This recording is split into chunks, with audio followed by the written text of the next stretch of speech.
Oi, oi, boa noite, pessoal.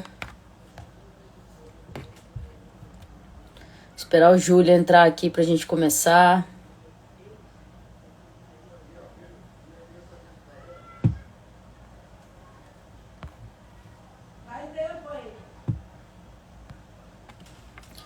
Cadê o Júlio?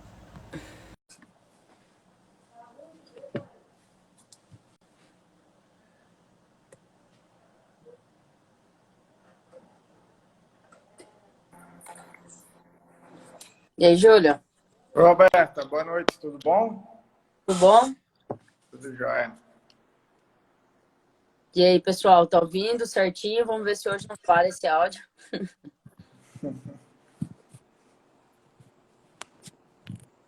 Tá me ouvindo bem, Júlio? Como que tá aí? Tô ouvindo bem. E você? Aqui tá tranquilo também. Perguntar pra quem tá assistindo se tá claro o áudio, se não tá tendo falha.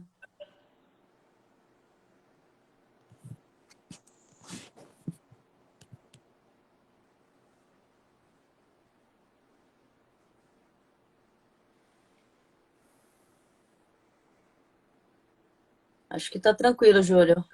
Aham. Tô vendo aí, pelo menos. Para quem entrou agora tá confirmando. Tudo ok. Sim. Bom, já são 19 horas. Vou começar aqui de forma pontual. Mais uma live aqui do Grupo Atami. Estou aqui com o Júlio Cotrim. Júlio, faça suas honras aí, depois eu complemento o restante. Bacana. Boa noite, pessoal. Boa noite a todos. Boa noite, Roberta. Meu nome é Júlio Cotrim. Sou engenheiro agrimensor. Trabalho há mais ou menos 10 anos na área de regularização fundiária urbana e rural. Tenho mestrado em Ciências Geodésicas e estou terminando o doutorado em Ciências Geodésicas também, lá pela Universidade Federal do Paraná. Legal. Pessoal, hoje o Júlio vai estar aqui conosco para estar colaborando com mais um assunto relacionado à questão de georreferenciamento, né? Eu sou a Roberta Leoncetti, sou advogada, engenheira ambiental e curso eletrotécnica. Júlio, qual que é o tema da nossa live hoje? Hoje a gente vai falar sobre a Lei 10.267 de 2001 e o impacto que ela causou no georreferenciamento de imóvel rural. Beleza. Olha, esse tema aí, ele é tanto para profissionais da área jurídica, profissionais aí que trabalham no setor de perícia, de regularização de propriedades rurais, profissionais aí que trabalham nesses setores, assim como engenheiros, agrimensores, tecnólogos também, né, que trabalham nessa área. E a gente tá fazendo, eu e o Júlio estamos fazendo algumas lives aí pro grupo Atami sobre alguns assuntos que posteriormente vai ser lançado um curso mais completo, porque a gente tem só 30 minutinhos para estar conversando sobre um assunto extremamente complexo e que pode gerar várias perguntas, várias discussões, né? Pode se aprofundar muito mais por essa razão que a gente vai lançar aí um curso para frente, mas por hora vamos dar uma pincelada aí no hoje, Júlio. Bacana, vamos lá. Eu separei alguns tópicos interessantes que eu acho que vale a pena ressaltar sobre essa lei, porque essa lei ela meio que se desprendeu de alguns aspectos que existiam sobre o conceito de imóvel rural. Um deles foi a quebra de paradigma que existia até 2001 sobre o conceito cadastral. Então, o cadastro ele era visto de forma independente. A Receita tinha uma forma de cadastrar os seus imóveis, muitas das vezes de maneira analógica. O INCRA tinha uma nomenclatura, mas não existia um cadastro próprio ainda que fizesse uma gerência propriamente dita. Os outros órgãos, IBAMA e qualquer órgão que tratasse desse aspecto da regularização fundiária, tratava de forma independente e não via a junção deles. Então, o primeiro grande passo que se deu foi a interpretação conjunta, essa quebra de paradigma e a criação do Cadastro Nacional dos Imóveis Rurais. Então, a lei surgiu em 2001 e ela foi engateando. Então, assim, diversos aspectos que estavam impostos na lei foram evoluindo e até hoje, até em 2020, nós vemos atualizações sobre o que desses reflexos da 10267/2001. Então, com essa unificação, nós tivemos uma junção de todos os conceitos possíveis que existiam na época dos cadastros dessa propriedade rural. Então, para um exemplo bem prático, a propriedade rural ela era dita ou por meio da posse, propriamente elencada pelo seu usuário ou pelo seu proprietário, se assim posso dizer, o domínio, se fosse um caso judicial ou um caso que tivesse em litígio ainda, ou julgado através de um processo, ou ele tinha a demarcação literal. O que seria isso? Seria a matrícula amarrada por feições ambientais, ou até mesmo feições não gráficas, que descrevessem o imóvel de maneira imprecisa. Então, o que aconteceu? Com essa união de cadastros, a certificação de imóveis que hoje nós chamamos, ela surgiu obrigando algumas identidades como pré-requisito. Eu cito como exemplo o CCIR, que seria como se fosse a primeira identidade do imóvel, demonstrando o que o imóvel realmente representa ali no básico. Ele é uma premissa dentro do Sistema Nacional de Cadastro de Imóveis Rurais para que se exista a certificação. Uma outra maneira, sem ser a identidade básica do imóvel, seria um número de transitado julgado de um processo judicial. Outra forma, não tem como você conseguir a certificação do imóvel se você não tiver a matrícula do imóvel. Então, se você não tem a matrícula do imóvel, você tem um CCIR, mas esse CCIR não vai gerar para você uma certificação. Se você não gera uma certificação, você não averba um imóvel no cartório. Se você não averba no cartório, você não tem seus direitos, que aí a gente pode elencar, né, tanto os direitos jurídicos quanto os direitos econômicos, de transação de propriedade, de até mesmo denominação de posse e domínio sobre aquele imóvel rural. Então, esse é um ponto importante. Júlio, deixa eu te perguntar, você conversou aí um pouquinho sobre imóveis que antes eram demarcados por referências ambientais, demarcações imprecisas. Você tem aí uma disputa de terra, por exemplo, né? Disputa de terra, porém, essa terra, antigamente, ela foi demarcada dessa forma, e a disputa está se ocorrendo nos dias atuais. Como que funciona a comparação aí de tecnologias utilizadas naquela época, tecnologias utilizadas hoje, para a gente conseguir resolver esse conflito em tese de uma propriedade rural? Então, o primeiro passo é a gente conseguir esmiuçar a qualidade do dado que está envolvido naquele imóvel. Por exemplo, imagina que é um imóvel de larga escala, imagina que é um imóvel de seus 50, 60 mil hectares, certo? Então, esse imóvel ele tende a ter um excesso ou uma falta de área com relação ao que se usa dentro da posse dele ou o que a matrícula menciona, muito grande.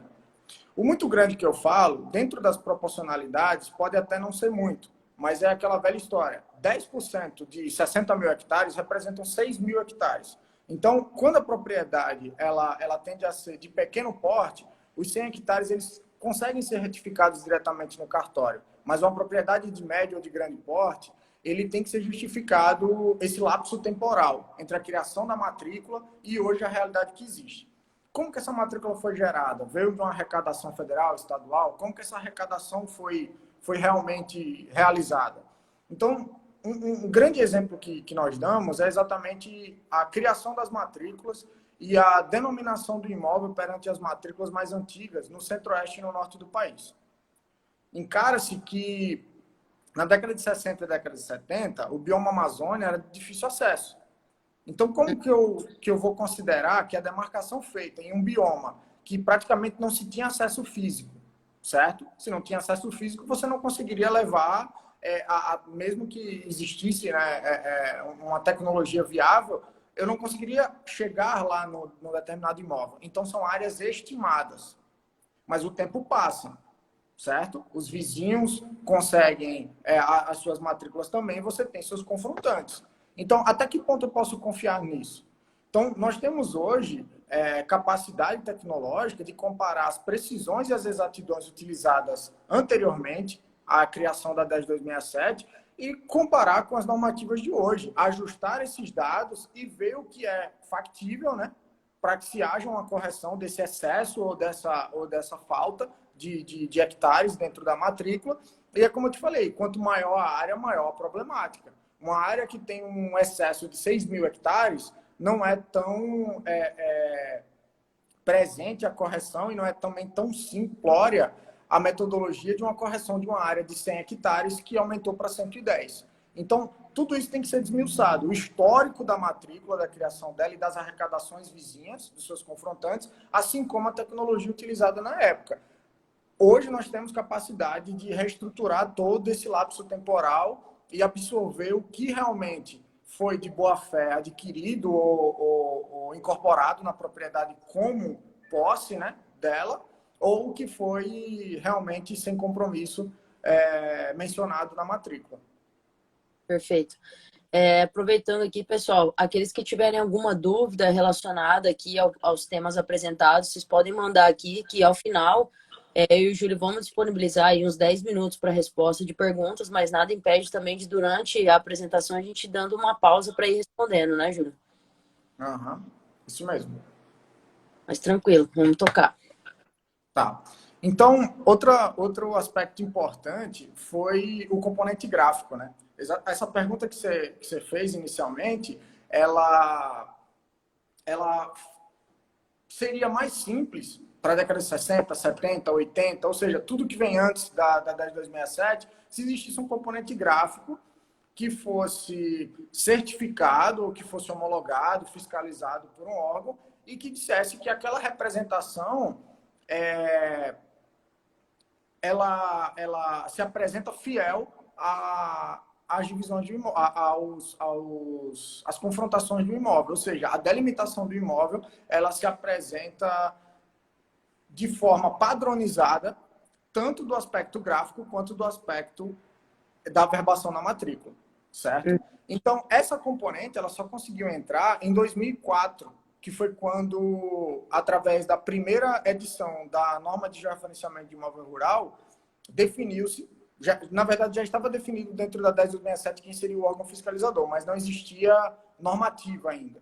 Então definiu-se quais que eram os pré-requisitos para que essa matrícula, ao ser averbada a certificação, iria apresentar os elementos que a gente chama de elementos geodésicos, que seriam as informações retiradas do perímetro do imóvel, elencando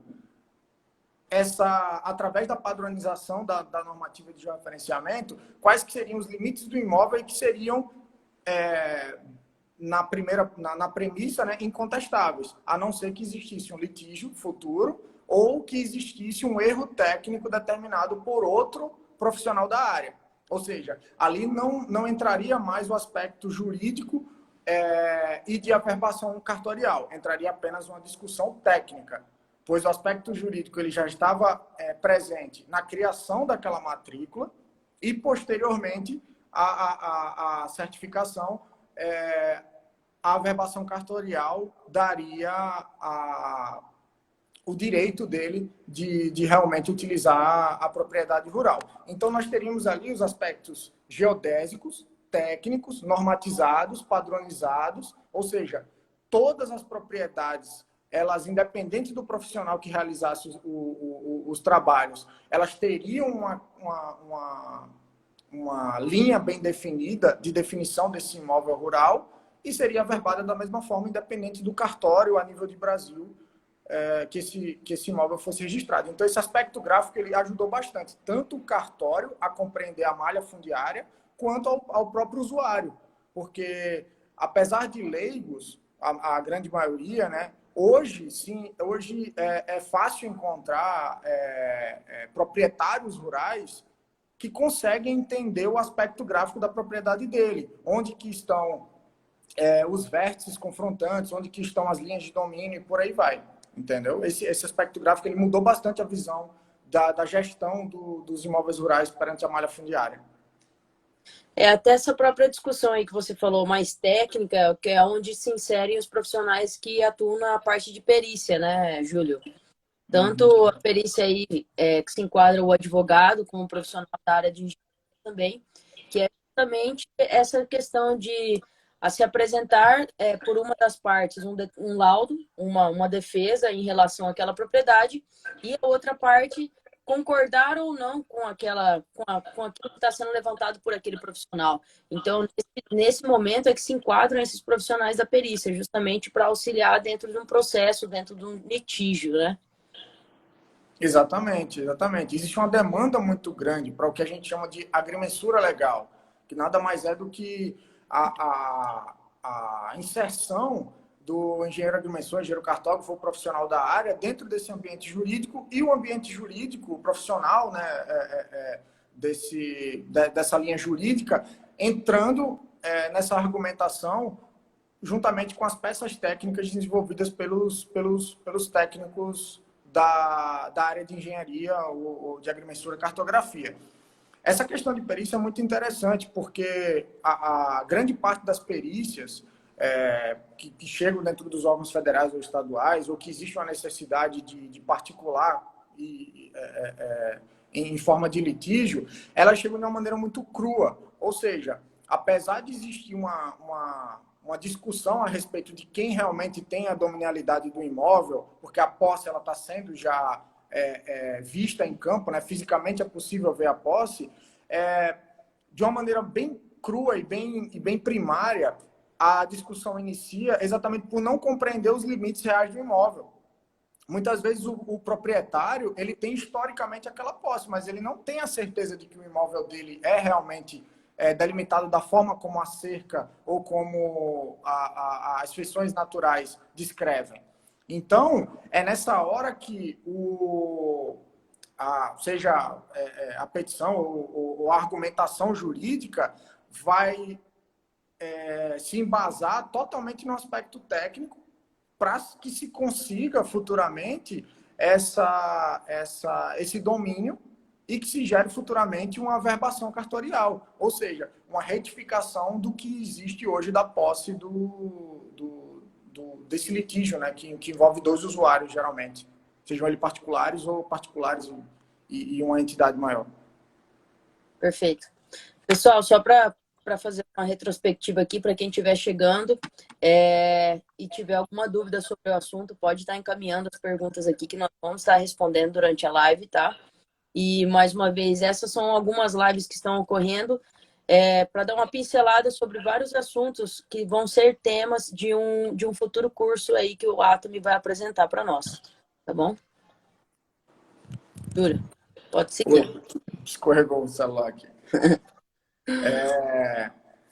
Uma outra coisa interessante é que, imagina no início dos anos 2000, quando se tinha necessidade de consultar os seus confrontantes, mas a única maneira de se consultar seria se você conhecesse o técnico que realizou a perícia ou que realizou o levantamento, se você soubesse que o técnico tenha feito aquele levantamento, porque diante de uma legislação tão nova, né, como eu citei em 2001 e que começou realmente a ser normatizada em 2004, a obrigação ela foi parcelada. Então, ao longo dos anos é que foram obrigando propriedades maiores, depois propriedades de médio porte, e agora que chegamos a propriedades abaixo de 250 hectares com essa obrigação.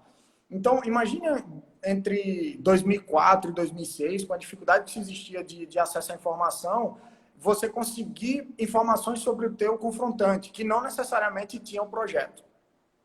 Então, existia essa dificuldade muito grande. Tudo que veio antes da lei, você não tinha acesso a essa informação, a não ser consultar diretamente aos cartórios e você contratar um profissional para que descrevesse graficamente aquela matrícula. Então, se a gente já está falando da dificuldade para quem fiscaliza, para quem gerencia ou para quem realiza uma perícia, ou para quem julga, né, um litígio, imagina para um leigo que tinha necessidade de descrever os seus confrontantes para compreender a sua propriedade. Sabe? Existia essa dinâmica praticamente impossível lá para um leigo. Então, a partir da normatização em 2004, né, a partir da lei de 2001 e a normatização em 2004, tornou-se possível, a partir da hora da alimentação dos dados dentro de um sistema, tornou-se possível a publicação desses dados via internet. Então, quer dizer, eu não dependia mais de uma consulta paga nos cartórios ou de uma consulta maçante nos diversos órgãos que existissem, analógica. Eu tinha agora uma consulta digital. Hoje nós temos, por exemplo, um acervo fundiário disponível para quem quiser acessar. De casa, quem tiver o mínimo domínio de uma plataforma que nós chamamos de SIG, que é o Sistema de Informações Geográficas, é possível você compreender o ambiente em que você vive, o estado que você vive, o município que você vive e essa dinâmica da regularização fundiária. E se existir alguma discussão a respeito sobre teus confrontantes, o mínimo de informação gráfica e o histórico desses lapsos temporais que existem de desmembramento de matrícula, remembramento, certificações, cancelamento de certificações, é possível compreender hoje em casa.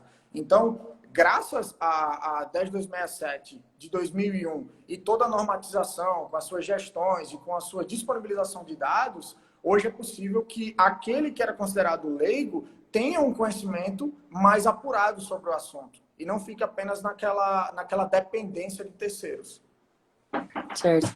Essa questão aí de regularização diária é extremamente relevante quando a gente tem algum litígio, né, Júlia? Vamos dizer aí, exemplo, uma situação de partilha de bens. Até que a gente não consegue solucionar e averbar literalmente essa propriedade numa matrícula, a gente não consegue ter partilha de bens. Então, aí é onde começa todo aquele desentrave que a gente tem que ter profissionais, né?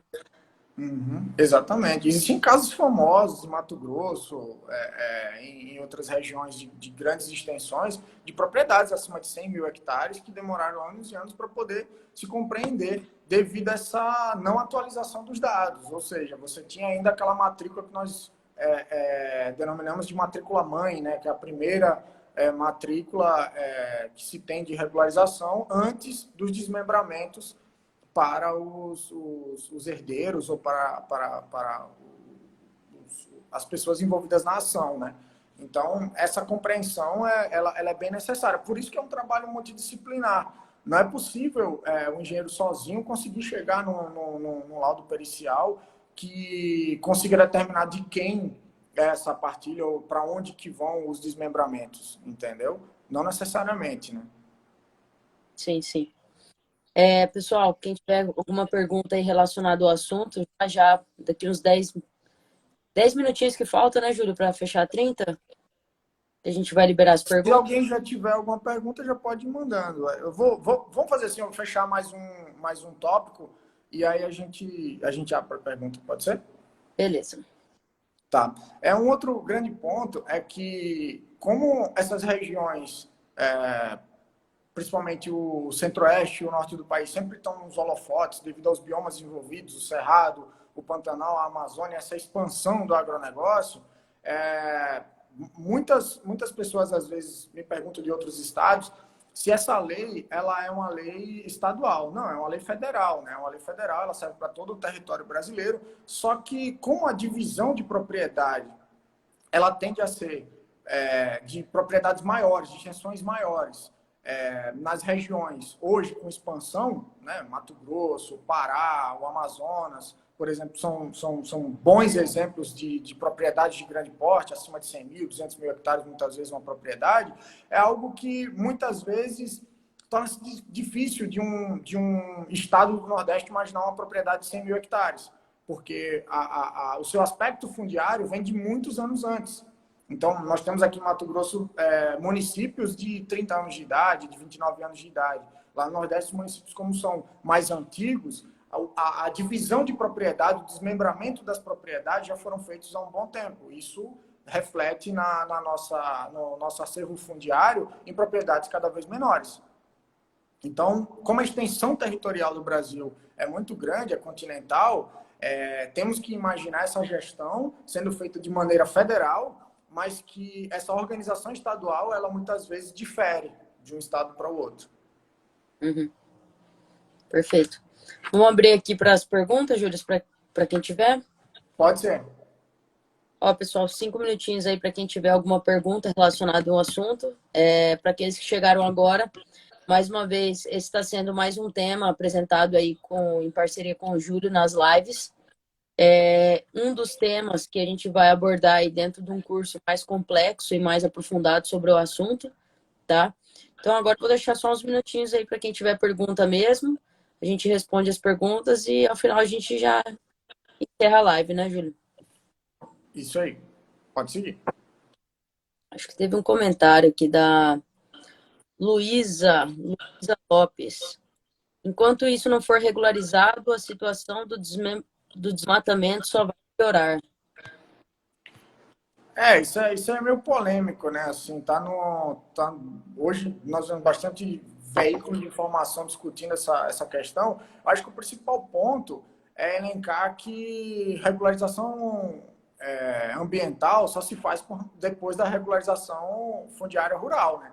Se o imóvel ele não está regularizado, se a matrícula não está bem definida, se o título ainda não foi emitido da propriedade, ou seja, se você não sabe de fato quem que é o responsável por aquele imóvel rural, é difícil determinar quem vai pagar a multa ou quem que vai ser penalizado por um dano ambiental, né?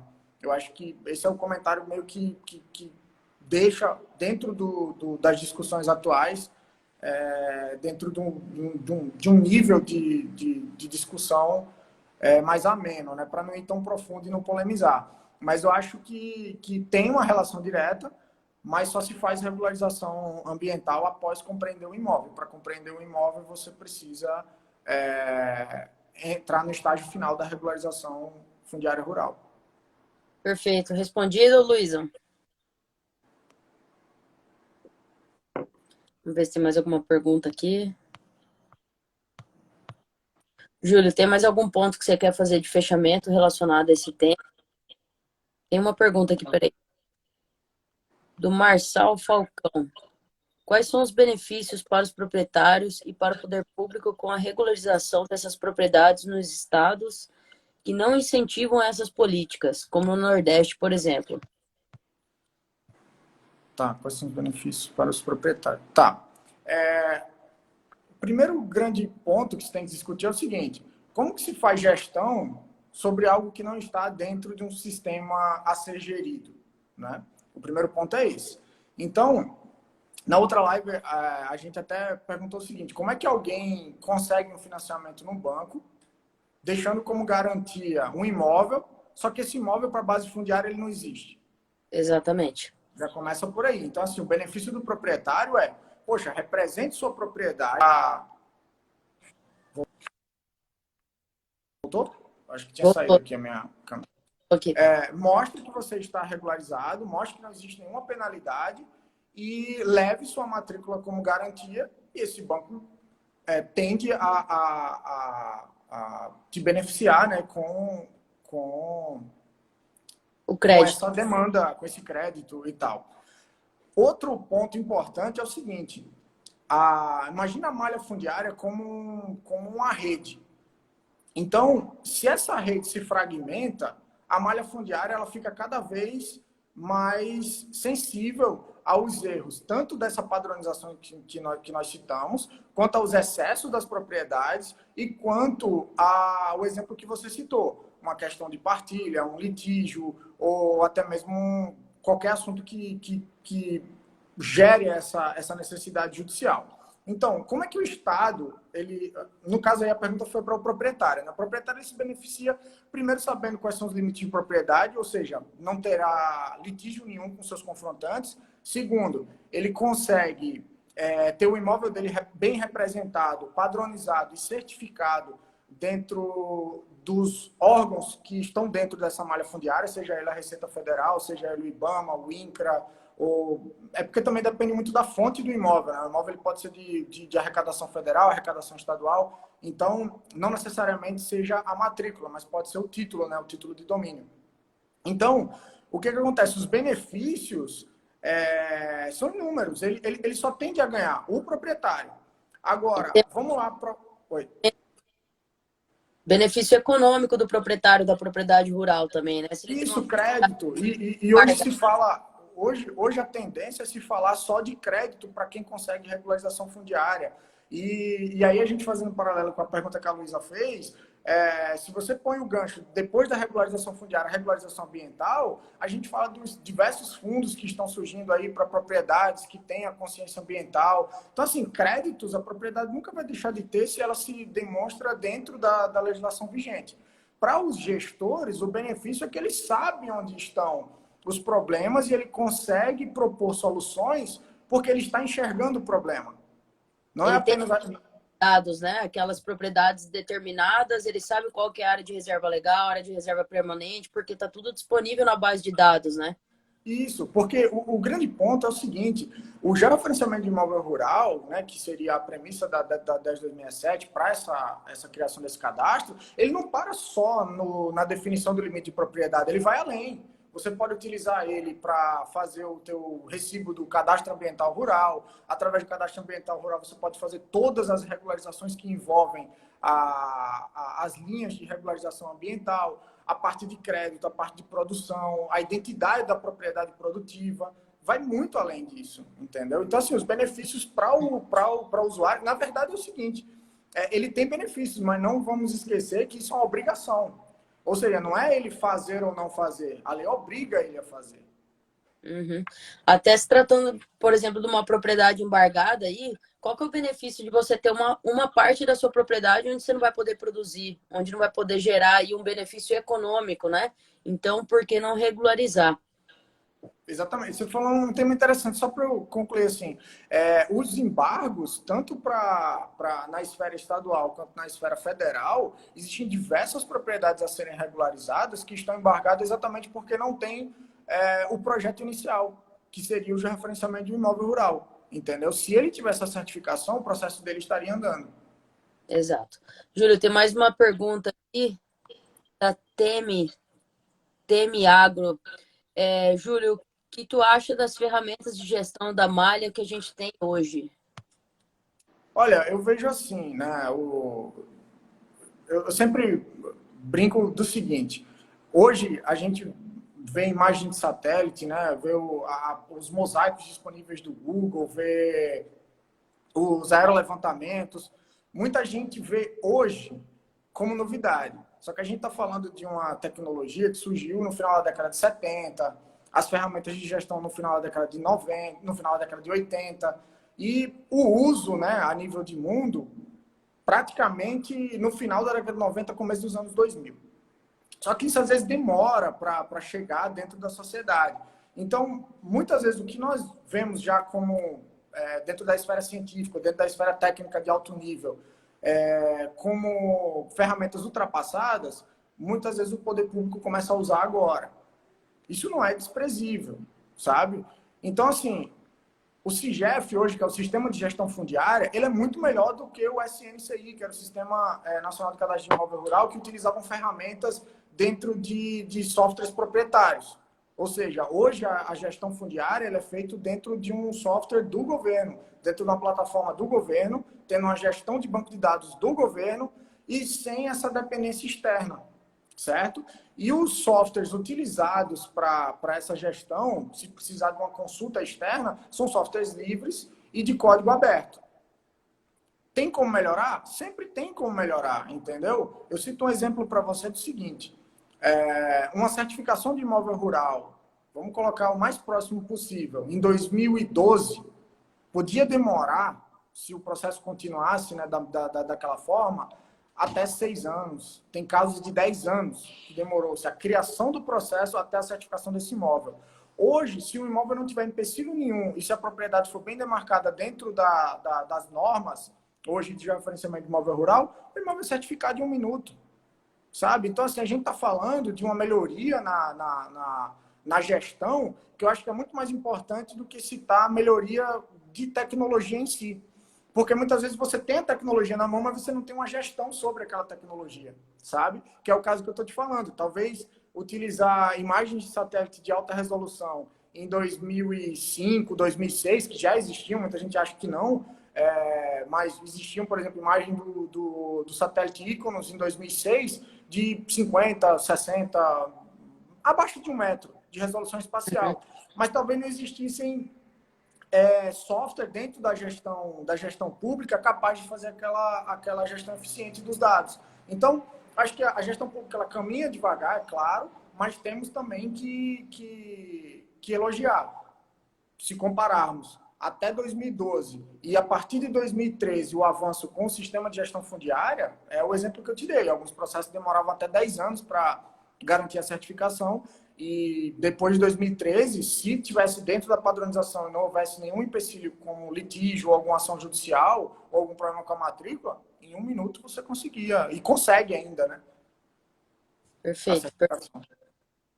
Pessoal, mais alguma pergunta aí antes da gente estar encerrando a live de hoje? Para aqueles que chegaram agora aí, já prestes a estar encerrando a live, ainda tem gente entrando.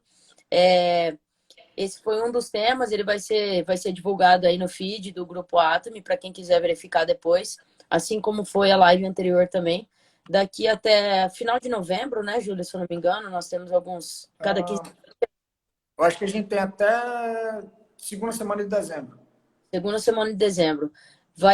Vão ter outros temas, tá? Relacionados a esses assuntos. E todos esses temas aí serão objeto de um curso mais aprofundado sobre o assunto, tá, pessoal? Então, por hora, acho que o pessoal aí, a Luísa, a Temi, todos agradeceram aí a resposta e os esclarecimentos. Eu acho que por hoje é isso. Mas nós vamos mandar aí também a caixinha de pergunta para aqueles que assistirem depois ou que tiverem mais alguma dúvida, deixarem disponível para a gente estar respondendo depois. Bacana. Agradecer a audiência aí do pessoal e fique à vontade para mandar questionamentos. A gente vai incluir para, de repente, na próxima live, né, Roberta? Uhum. E vão acompanhando aí as próximas lives. Cada tema tenta absorver um pouquinho desse cenário de regularização fundiária. E acho que até a segunda semana de dezembro nós temos essa programação. É isso. Sugestões que tiverem aí para melhor aproveitamento do conteúdo das lives também, dá para nós aí que nós vamos conversar.